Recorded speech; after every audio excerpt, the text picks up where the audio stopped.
awesome people, and welcome to another video where we will continue looking at my face in the screen. But yeah, except of this, we are going to be talking about type and typography. Of course, this is a huge subject, so I'm only going to talk about the basic things, so yeah, keep that in mind. First thing first, you have a background as an image, and if you double click on it, then you will have it as an unlocked layer. Then we are going to be talking about type and typography. So if you see this, it calls the vertical type tool.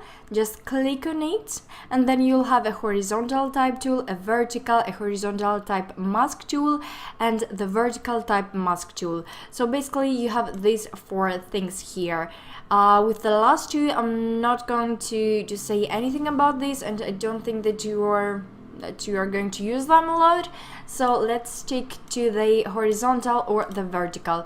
The horizontal is something like this, whereas the vertical one is the opposite. Yeah, so let's just click on the vertical type tool. And now I have it here. That's not very convenient. And you see that every type has a layer. I'm going to delete these two layers and I'm going to create a new one.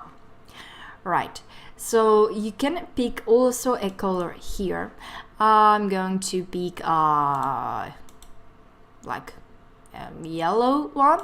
All right, and now I'm going to type here something like hello world.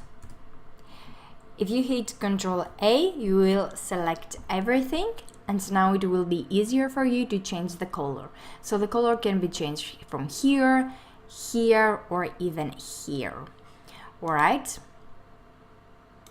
You can play with it and see how it looks for you. And then if you click outside of this box by clicking enter, okay, sorry for that, you have it like this. And now if you click on it, you can see again what you have typed. If you go back, you see that this is going to be deleted. Alright, and now I'm going to create another layer. So this time will be the horizontal type tool. And I'm going to write again here like my name is this. Okay, I have a big name, I know. I'm going to hit Ctrl A, so I'm going to select this one.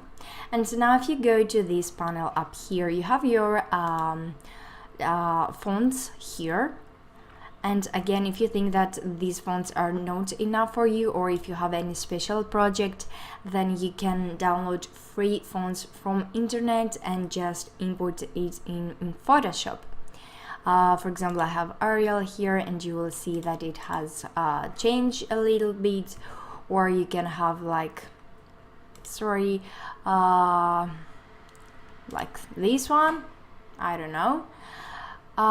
Here you see that this is going like out of space, but it's very easy to move it. You don't have to go to the move tool. All right, see, I'm still in type, but I'm going to have my mouse over there, so now I can click it.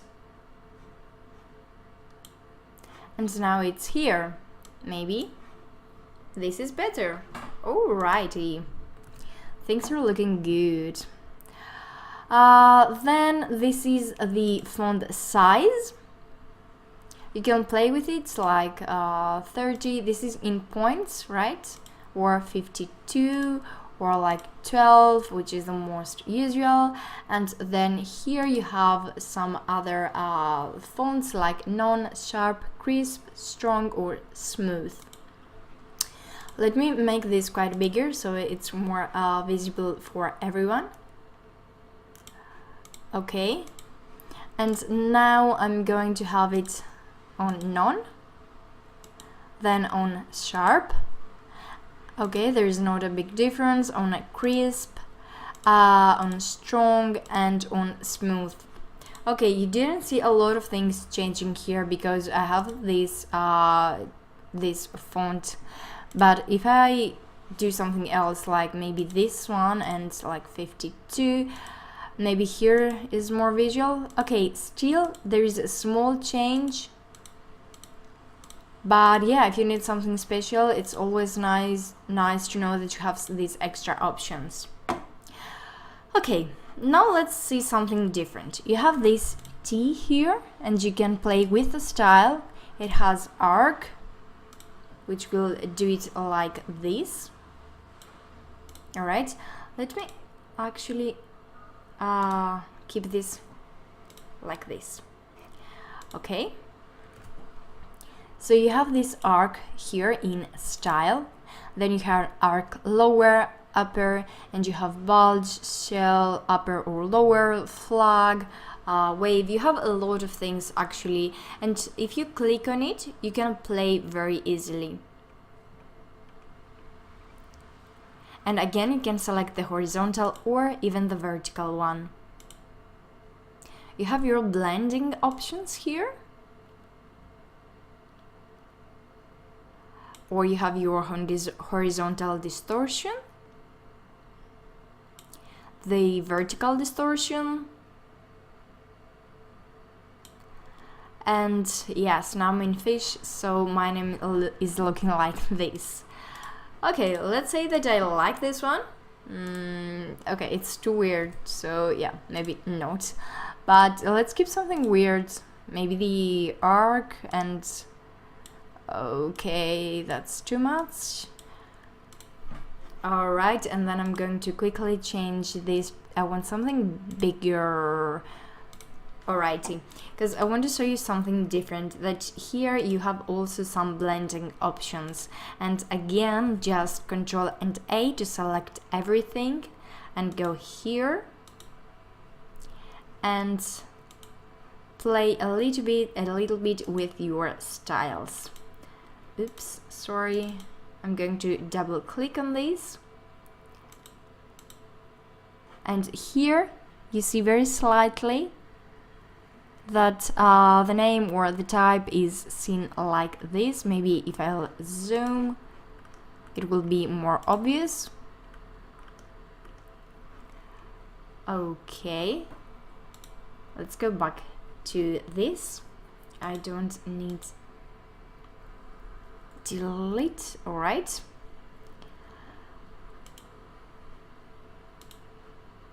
Okay, now I'm in lighten. Now I'm in screen, or in this color dodge, which is okay. And yeah, I mean, you can play with it and find what works best for you or your project. You have the opacity once again.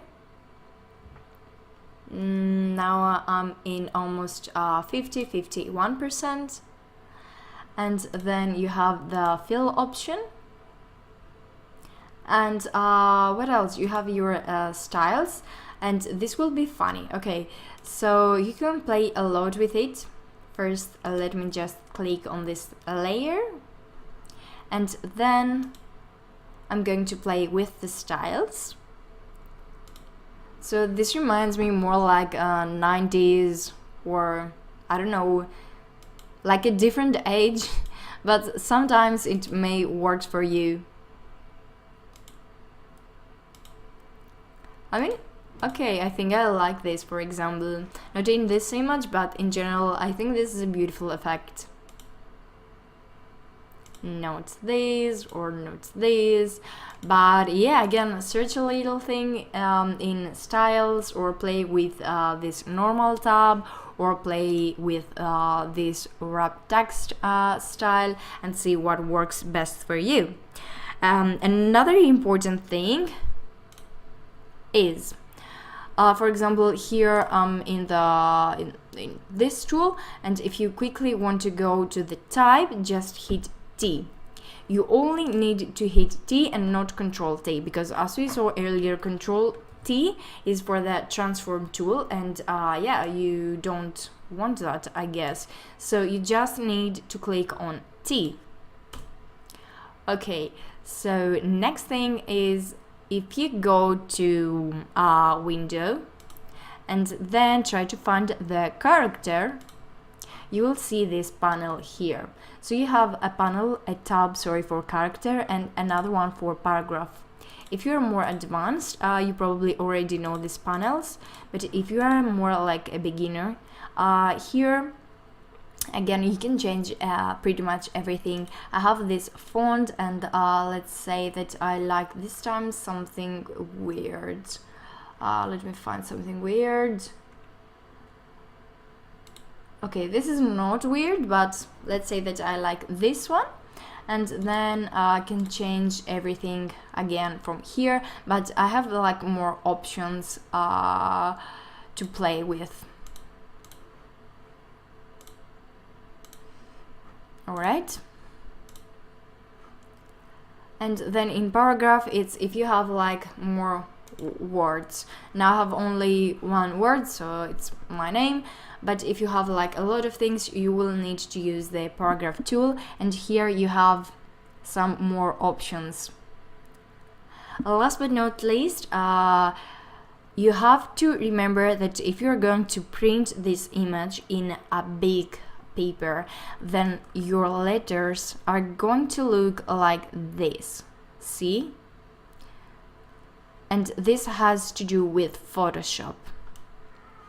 I'm not going to get into more details, but just remember that more advanced designers use the Illustrator for type and typography and not Photoshop, because these two tools have some differences, and yeah, it's really important in typography. I'm not going to get into any other detail.